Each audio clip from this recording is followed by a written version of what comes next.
YouTube. I love YouTube, right? Not for the fucking reason of just vegging out and getting stupider. I understand the importance of it, but it gets me down. Like it just fucking does. However, I watch a lot of it, and I am mostly watching, music industry stuff. Like what's going on, and producing stuff, and trying to gain a little bit of, I don't know, bit of insight, right? And it is so depressing. It is fucking depressing because back in the early days of the heyday of metal, the gatekeepers were the record companies, right? Everyone knew that. The way you could fucking get your record out or whatever is to record it, have someone pay for it, and release it worldwide. Well, now things are way easier, right? You can record at home, you can get a semi-decent professional product, and you can sell it from your basement. All right, so that part's made easier, but what's fucking slanted in the direction of the record labels now, and I'm talking about the major record labels, is the I guess the algorithm, the way it's not machined, the way it's gamed. All right, so Spotify favors major record label stuff. You know, TikTok is just full of horse shit and reproduced whatevers, but it seems to be the way to go if you are an artist or a composer or a producer or whatever it is. You can get on TikTok and you can throw a 5-second song up and you can go viral, and your song can be huge and no one will ever know who the fuck you are, right? But I've kind of categorized the TikToks with the Instagrams. Spotify is just, I'm just going to put that in there as well. It's like, it's the quick consumption of music, all right? So like I look at Instagram and I'm like, how many times have I flicked past, whether it be a band that I know or a band that I follow, or, a band that I've always loved, and they're doing something, they're playing live or they're releasing an album or they got a new song, and you just kind of, like flick to the next one, and you've forgotten about it. And like, if you really wanted to get nerdy about the whole Instagram, TikTok fucking thing, Spotify as well, it's just consumed so fast, it's not memorable. Like, if you thought about the whole Instagram and the way you go through it and the times, like, you probably don't even remember how many times you went through it today, let alone what you saw. All right, now YouTube at least has content that is anywhere from 5 minutes to fucking 2 hours. Like, you can go crazy, but you'll consume it. Like, I can tell you what videos I watch on YouTube. I can't tell you, with any type of certainty what I looked at and kind of thought was interesting on Instagram. So there's got to be some type of mental game in that. And I don't think it is just because of human beings being conditioned. I think, well, it is, but I think it's also to do with the way that the slant is now on music and entertainment. All right, it's just disposable, which circles me back to the whole black metal YouTube argument. All right, now I've heard Revik talk about potentially, and I've never seen it, so I don't know what he's saying, but I've never heard it either. Someone saying that that being on YouTube is somehow less credible, or being a YouTube ban is less credible.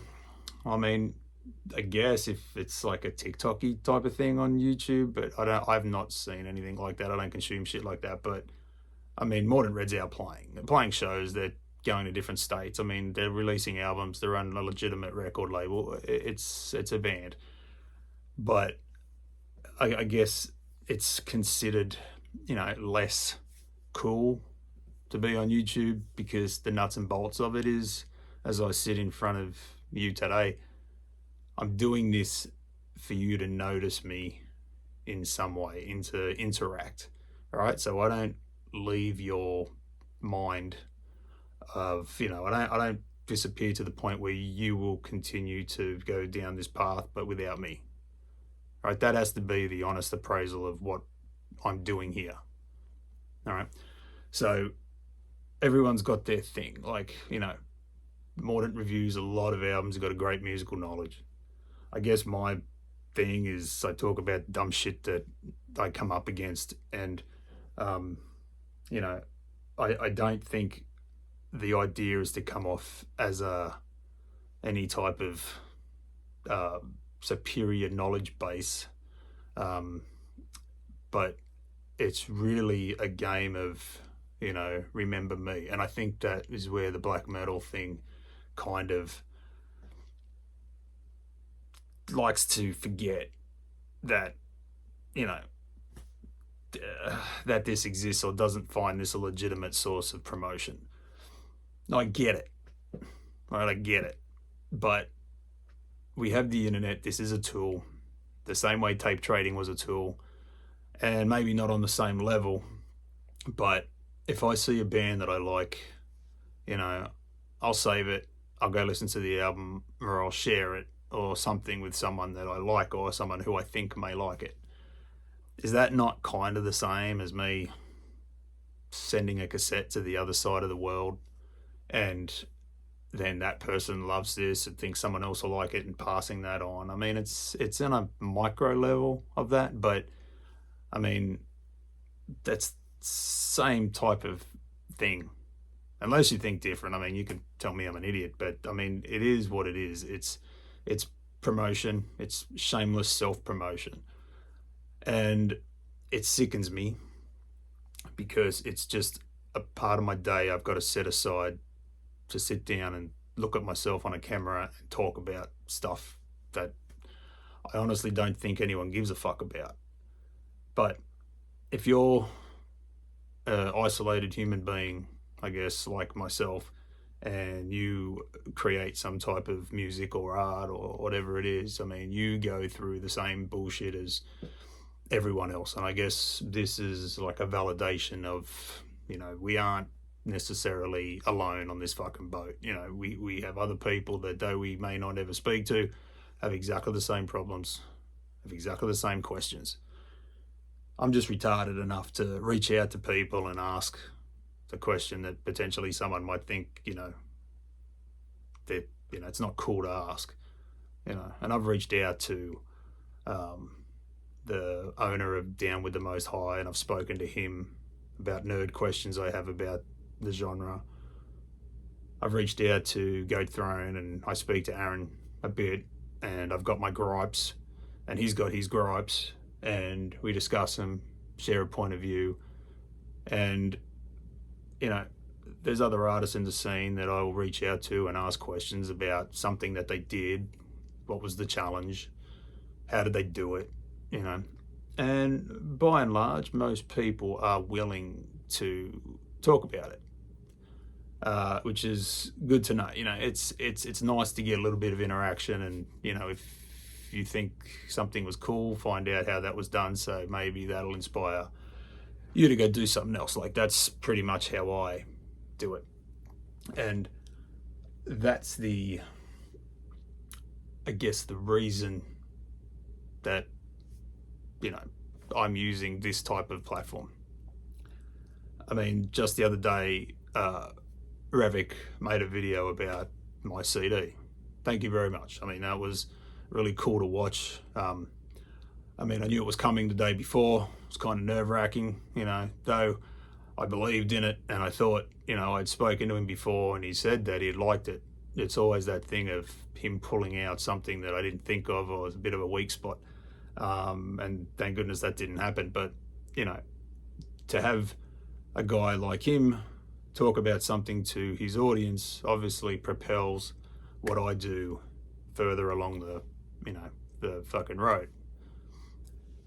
It has to be the same thing as, a black metal circle, which everyone thinks is so fucking cool. I mean, ultimately what that is just a community, right? And I doubt very much that when they wake up, in their coffin at the fucking, 6 o'clock in the fucking evening, to drink blood and fucking worship the devil, that they also aren't putting their fucking name badge on and heading out to their fucking job and serving regular fucking Joes like everyone else. But maybe they're too fucking broken to get on in camera and talk about what they do, or they feel ashamed of the promotion, self-promotion part. Maybe that's it. Like, I feel a little bit of that. But the great thing about YouTube is that it's the halfway point between Instagram and, say, Fomorian Productions or Bandcamp. It's a big funnel. So if I got something to say, whether it be a release or someone else's release, then this is the best platform for it. Right after Instagram, which will reach a lot more people, but whether the interaction is legitimate or not, I don't know. I don't think it is. At least with this, I'm a talking, moving head, and there's a little bit of interaction, and it's a lot easier for you to see me talk, tell you about something, listen to the music, and then head straight over to the Bandcamp or the website to buy the CD or the tape or the vinyl or whatever it is. So this is where I think, the majority of my time should be spent. Is it? No, because it's such a pain in the fucking ass to do. Very rarely when I want to or have the time to record it, I got anything cool to say.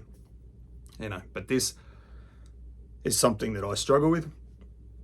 YouTube talking about shit, and I think I've kind of found a bit of a niche of talking about things that I come up against.